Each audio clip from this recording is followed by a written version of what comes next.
There's a Gallivan Speedster behind us and a 55 Chevy next to a MGA. So I have and I actually love brass cars, Roland. I've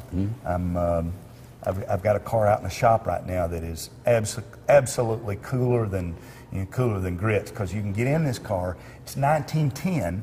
You can get in it and drive it down the freeway at 75 miles an hour. Wow. That fires my rocket. Speaking of firing your rocket, we were talking earlier about a movie that you're building some cars for, and I got some shots, and maybe there'll be some shots right on here. Yeah. You're hand building from scratch some cars. What's that all about? We were contacted by the Indiana Film Commission and a group called First Bite Productions to build 40 movie cars. Wow. For this movie that's going to debut in May of 11, and it's about the first Indianapolis 500. Oh, neat. And the track that Carl Fisher and his group of investors built in Indianapolis that we know now as the Indianapolis Speedway. Sure. And the relationship between the guy that won the race driving a 1909 Marmon Wasp, his name was Ray Haroon, and the other guy that actually, as the story goes, actually passed the finish line first, but they made him do another lap. His name was Ralph Mulford, M-U-L-F-O-R-D, and he was driving a 1910 Lozier. Well, this company contacted us. I saw Lozier up front. Lozier up front, and a Marmon right in the shop. Wow. Here's a little video showing about the Marmon, and we actually went and borrowed the original winner of the first Indianapolis 500. And had it for 2 weeks, and we measured it, and we produced the body. Okay, I have that on one of my shots, don't I? Yep. So those will be completed What next. a great life you have, folks. I mean, check it out. This man loves Jesus. It's okay to love Jesus, chrome, tire smoke, and caramel corn. And caramel corn. Caramel corn. Yeah, and there ain't nothing much better than racetrack food either. It gives you heartburn every now and then, but I've been to plenty of places and eaten racetrack food. Yeah.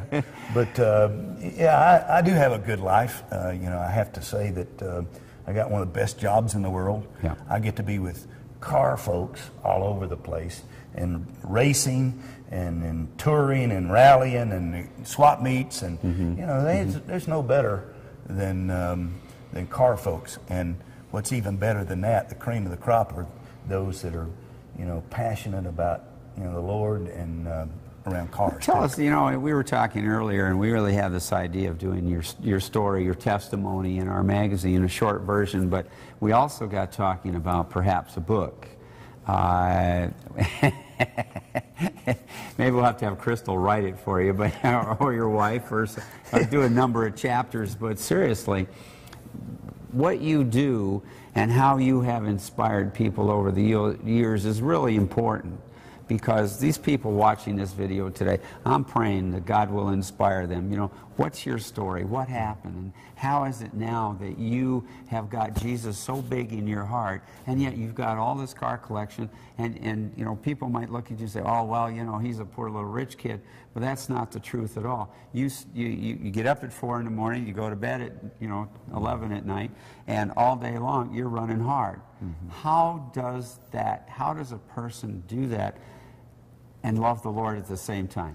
Well, Roland, I have to say that... figured it out yet, huh? No, I hadn't figured it out, and that's the whole key. That's what I was going to say is, I have to get on my knees daily, hourly, and ask forgiveness of my employees, my family, and my God in heaven, because I'm a miserable failure without Him in my life, and I think I was describing earlier, it's okay to say that I'm a Christian, because I am, because I identify with Christ as my Lord and Savior. But I guess my best description of me is that I'm a repenter, because only by the grace of God go I, and I'm a miserable failure daily. I shouldn't conjure up 4-letter words, but I say them every now and then. They eke out, and I worse than that is I think things that I shouldn't be thinking sometimes, but only by His grace am I able to come back around and do the right thing. Exactly. Hopefully, Roland, we're all able to emit only that stuff and not make our brother stumble, but show only the hope that's within you, And that's kind of really my story, is that, you know, and I have had lots of opportunities. I was chairman of the board of SEMA. I remember that. And you know, had that opportunity to lead a member organization of 7,000 member companies and cheerlead. You know, if there's a description of me, and I've had that on my business cards before, Right. I'm the cheerleader. There you go. You know, you know, and maybe the circus ringleader. But you know, and with that, occasionally the camera's on me, and Sure.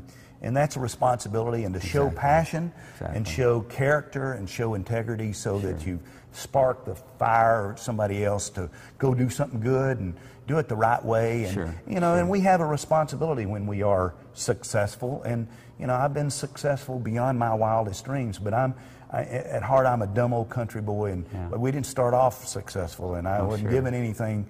And any time, any given period of time, you're on the edge. You're on the knife edge. You can fall. Taking a risk and doing something new, and but you know, we do have responsibilities as businessmen to be out there and sharing things that are important.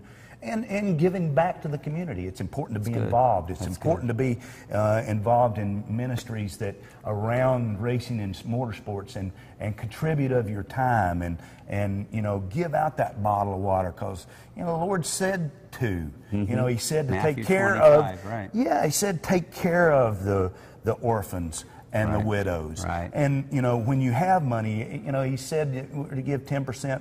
You know, it should at least do that, and tithe 10%. But you know, if you have the right heart, and all of this is, you know, I got a great bunch of stuff here, but it's all stuff. You know, it's all stuff. And you know, if somebody asked me today how many cars I have, I don't know, because you know, I view it, if I'm counting them, then I'm holding it in my hand right like that. Whatever we have in this world, Roland, we should be holding like that. And if God calls and says, hey, I need this, and I need this, and I need this, you know, we ought to be of the right heart, that we said, that's absolutely well and right on, Lord, because it's yours anyway.